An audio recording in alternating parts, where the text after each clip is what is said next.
has a question. I think this is a different Amit Gar. Since my wife is not earning, one of my friends suggests to create her CV, calculate her CV by my email. Any offer would be considered as catastrophe to earn. Please suggest if I must try that.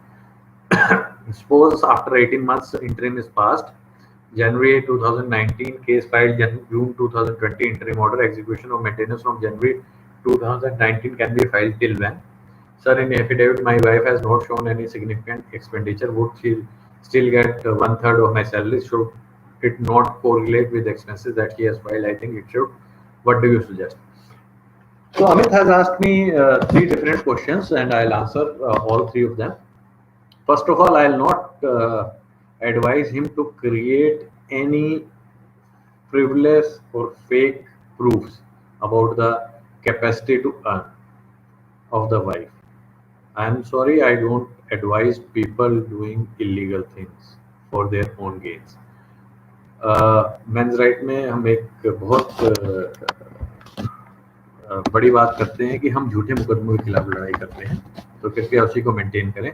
एक बहुत ही इसमें स्थिति एक बार आई थी जिसके लिए मैंने खास तौर पे अपोज किया था।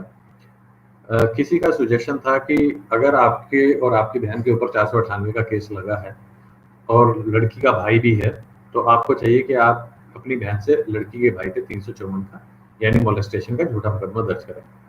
तो मैं इस तरह की किसी भी बात का समर्थन नहीं करता हूँ। ये इलीगल है। आप झूठे मुकदमों को सिर्फ बढ़ावा दे रहे हैं। होगा क्या, एक आंख के बदले आप उसकी भी एक आंख फोड़ दें, अपनी भी दोनों फोड़वा लें, तो धीरे धीरे सभी अंधे हो जाएंगे। अगर इस तरह से हम मैन राइट चलता रहा, इस तरह से हम लड़ाई लड़ते रहे, तो ये झूठे मुकदमे सिर्फ बढ़ेंगे, घटेंगे नहीं।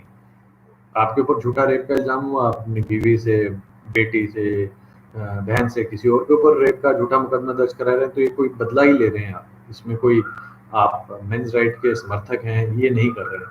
अगर आप जेन्युइनली मेंस राइट से जुड़े हैं, आप चाहते हैं कि ये कानून में बदलाव हो, तो आप इस तरह के झूठे मुकदमे नहीं करेंगे। मेरा आपको ये सजेशन रहेगा। तो इसी तरह से आप फ्रिवलेस प्रूफ क्रिएट नहीं करेंगे। और रही बात, अब दूसरा सवाल है कि अगर 18 महीने बाद इंटरिम पास होते हैं तो जनवरी 2019 की मेंटेनेंस के लिए एग्जीक्यूशन वो कब तक फाइल कर सकती है। तो समझिए इस बात को कि अगर जून 2020 में इंटरिम ऑर्डर पास होता है तो जनवरी 2019 का भी जो मेंटेनेंस है वो भी देय जो है वो जून 2020 से ही है, यानी it became due in June 2020 only and execution can be filed within a period of 1 year from the date it became due। तो अगर ये ड्यू ही जून 2020 में हुआ है तो जून 2021 तक इसका मेंटेनेंस, इसकी एग्जीक्यूशन फाइल की जा सकती है। रही बात ना, अभी मैं आपका थर्ड सवाल ले लेता हूँ कि आपके अपने इनकम और एक्सपेंडिचर एफिडेविट में आपकी बीवी ने बहुत सिग्निफिकेंट एक्सपेंडिचर नहीं बताया, तो क्या उसे अभी भी 1/3 सैलरी आपकी मिल सकती है? ये एक्सपेंसेस से कोरिलेट होना चाहिए या नहीं होना चाहिए? बिल्कुल ये एक्सपेंसेस से कोरिलेट होना चाहिए। और जैसा कि मेंटेनेंस के अंदर ये निश्चित है, बहुत सारी गाइडलाइंस हैं कि कोई मैथमेटिकल फॉर्मूला नहीं है इसका। ऐसा नहीं है कि मैथमेटिकली 20%, 25%, 30%, 33% दे दी जाती है, क्योंकि डिफरेंट जजमेंट्स में अलग अलग वैल्यूज बताई गई हैं। ऐसा कोई आवश्यक नहीं है कि इतना ही मेंटेनेंस मिलेगा उसे। एक्सपेंसेस, आपके जेन्युइन एक्सपेंसेस, उसके जेन्युइन एक्सपेंसेस दोनों मैटर करते हैं मेंटेनेंस के अवार्ड में।